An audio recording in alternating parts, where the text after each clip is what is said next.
Ami, përshëndetje.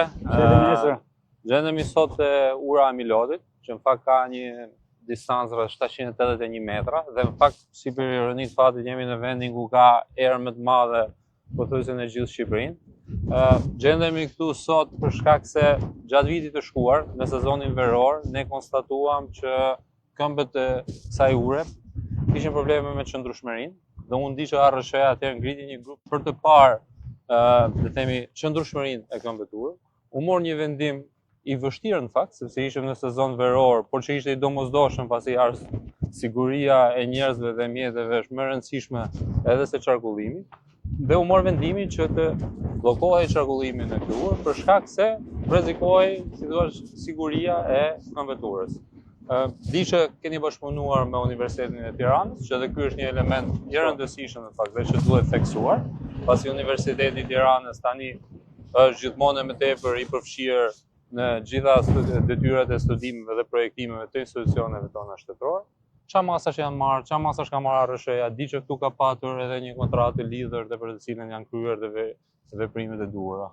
Atëherë, Ministër, në korrik të vitit të shkuar, në fakt, ne konstatuam si autoritet që ura kishte probleme strukturore në këmbët mbajtëse, në pilotët e saj. Edhe me njëherë ngritëm grupin, edhe siç e thatë edhe ju, bëm edhe bllokimin e qarkullimit rrugor. Ishte një masë e vështirë, natyrisht, sepse ishim në mes të sezonit, por e domosdoshme, siç thatë edhe ju. Nisëm me njëherë një kërkesë në Universitetin Politeknik të Tiranës për të bërë projektin, të cilën do i ftoja të zbresim edhe poshtë ta shohim pak bashkë, sepse është bërë një punë vërtet për të lavdruar nga ana e kontraktorit në termat e sigurisë.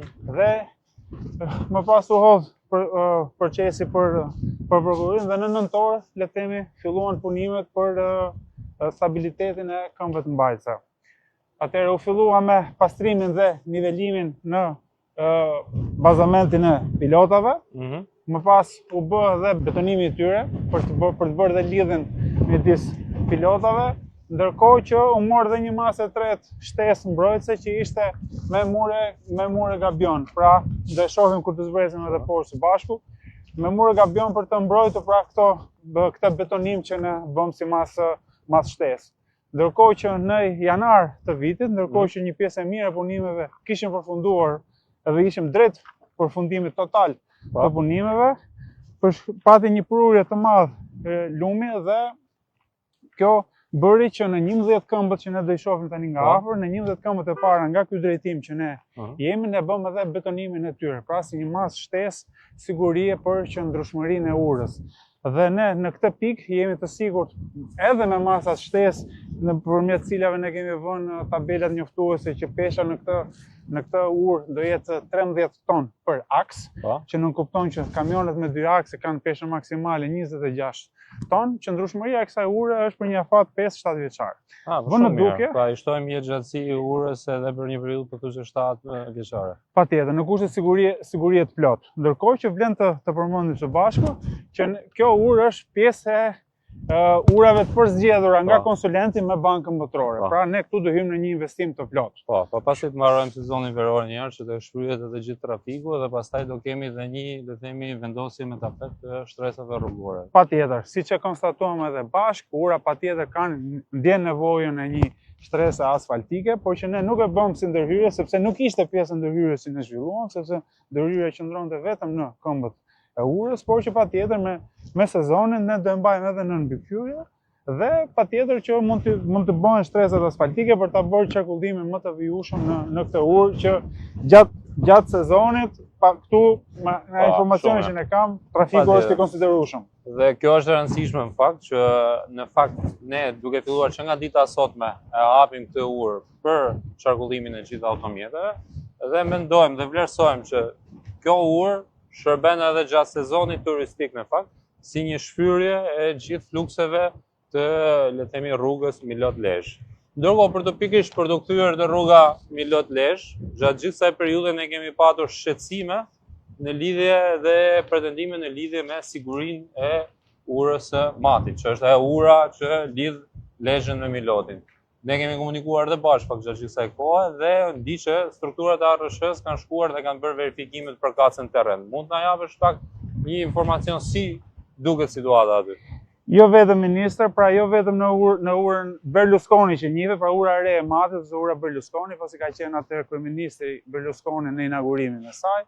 Ne kemi grupi spektimit ose grupi inxhinierëve nga ARSH ka bërë vizitën e gjithë urave që ndodhen në administrimin e ARSH-s, dhe unë mund garantoj që nuk jemi fare në kushtet siç mund të jetë spekuluar në media, jemi në kushtet plota sigurie, veçanërisht në këtë urë, ku do t'ju jap disa detaje teknike që janë shumë të rëndësishme në fakt. Kjo uri ka themelet 20-28 metër. Pra, pjesa që është dhënë në media është shumë më e ulët, më e shkurtër krahasimisht me themelin bazë të kësaj ure. Pra, integriteti i kësaj ure është i plot. Natyrisht ne e mbajmë në mbikëqyrje dhe nëse do të jetë e nevojshme, pra nuk është në këtë moment e nevojshme ose domosdoshme, ne dhe do të ndërhyjmë, por struktura e saj është absolutisht e sigurt. Një detaj tjetër shumë i rëndësishëm për këtë urë, për ta theksuar, ura e Matit, që është ajo ura që lidh pjesën e Milodit dhe Lezhës, janë bërë gjitha verifikimet nga strukturat e ARSH-s dhe është e sigurt, ka gjitha, le themi, konditat dhe kushtet që të jetë plotësisht e aksesueshme, por është duke u mbajtur në verifikim nga ARSH-ja dhe në këtë moment nuk kemi asnjë nevojë për ndërhyrje, por patjetër që strukturat e juaja të verifikojnë me kujdes. Saktësisht. Për fat, ministër, një ndër inxhinierët që punon në sektorin e urave në ARSH ka qenë edhe projektues dhe zbatues në ndërtimin e kësaj ure. Shumë. Që kemi një garanci të shtuar për këtë deklaracië që ne po bëjmë së bashku, që struktura e urës është absolutisht kompakte dhe nuk përbën asnjë lloj rreziku për vjeshmërinë e trafikut. Dy tregus shumë të rëndësishëm që vlen për opinionin publik është fakti që ajo urë, struktura e saj është metrar gjatësor dhe me solet betonarme gjatësore. Kjo është një element shtesë në sigurinë e saj, pra dhe nuk ka absolutisht asnjë lloj dyshimi në sigurinë. Dhe është edhe fakti tjetër që aty në sezon kalon 19.000 mjete. Dhe më shumë se për trafiku në urë është kryesori që teston në sigurinë e saj. Dhe aty nuk ka asnjë lloj shenjë cedimi apo diçka të ngjashme.